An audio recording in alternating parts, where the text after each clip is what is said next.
రాష్ట్ర ప్రభుత్వం ఇచ్చిన హామీ మేరకు 9వ షెడ్యూల్లో చేర్చి బీసీలకు 42% రిజర్వేషన్ కల్పించాలని జయశంకర్ భూపాలపల్లి జిల్లా బీసీ, ఎస్సీ, ఎస్టీ, జేఏసీ నాయకులు డిమాండ్ చేశారు.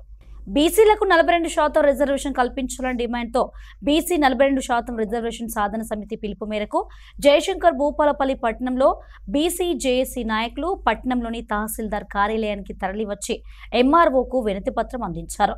కామారెడ్డి డిక్లరేషన్ ను పూర్తిగా అమలు చేయాలని, బీసీలకు 42% రిజర్వేషన్ కల్పించాలని డిమాండ్ చేశారు. బీసీ రిజర్వేషన్ సాధన కోసం ఉద్యమం మొదలైందని అన్నారు బీసీ, జేఏసీ నాయకులు.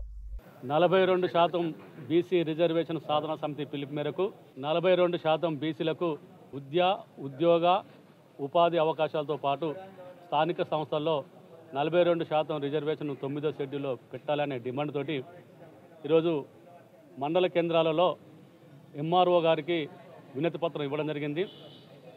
ఏదైతే రాష్ట్ర ప్రభుత్వము బీసీలకు 42% రిజర్వేషన్ స్థానిక సంస్థల్లో ఇద్దామని ఏదైతే ఆర్డినెన్స్ తీసిందో ఆ ఆర్డినెన్స్ను వెంటనే కేంద్ర ప్రభుత్వం స్పందించి 9వ షెడ్యూల్లో పెట్టి బీసీలకు 42% రిజర్వేషన్ ఇవ్వాల్సిందిగా మేము కేంద్ర ప్రభుత్వాన్ని డిమాండ్ చేస్తున్నాం.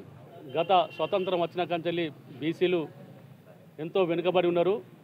వారు నిజంగా అన్ని రంగాల్లో అన్యాయానికి గురవుతున్నారు. ఈ 42% రిజర్వేషన్లతో పాటు చట్టసభలలో కూడా బీసీలకు రిజర్వేషన్ కల్పించాలని మేము డిమాండ్ చేస్తున్నాం. రానున్న రోజులలో ఈ బీసీ ఉద్యమాన్ని ఉధృతం చేసి 42% రిజర్వేషన్ సాధించిన దిశగా పోరాటం చేస్తామని, తప్పకుండా భూపాలపల్లి జిల్లాలో ఉన్న అన్ని బీసీ సంఘాలు కావచ్చు, కుల సంఘాలు కావచ్చు ఈ పోరాటానికి మద్దతు ఇచ్చి 42% రిజర్వేషన్ సాధించేంత వరకు మనం పోరాటం చేయాల్సిందిగా విజ్ఞప్తి చేస్తున్నాం. తెలంగాణ రాష్ట్రంలోని బీసీలకు 42% రిజర్వేషన్ అమలు చేయాలని, మరియు ఏదైతే కామారెడ్డి డిక్లరేషన్ ఉందో దాన్ని పూర్తిగా అమలు పరచాలని 42% రిజర్వేషన్ సాధన సమితి పిలుపు మేరకు తెలంగాణ రాష్ట్రంలోని మొత్తం మండలాలలో రిప్రజెంటేషన్ ఇవ్వడం జరుగుతుంది సంఘం తరపున. అందులో భాగంగా భూపాలపల్లి జిల్లా కేంద్రంలోని భూపాలపల్లి మండలంలో స్థానిక బీసీ, ఎస్సీ, ఎస్టీలు, స్థానిక బీసీ జాకు నాయకులు మరియు బీసీ, ఎస్సీ, ఎస్టీ జాకు మిళితంగా అందరం కలిసి రిప్రజెంటేషన్ ఇవ్వడం జరుగుతుంది. దీనితోటి 42% రిజర్వేషన్ సంబంధించిన పోరాటం ప్రారంభమైందని సందర్భంగా భూపాలపల్లి జిల్లా అందరికీ తెలియజేస్తున్నాం. మరి బీసీలకు 42% రిజర్వేషన్లో కేటగిరీ వర్గీకరణ చేయాలని కూడా డిమాండ్ చేస్తున్నాం.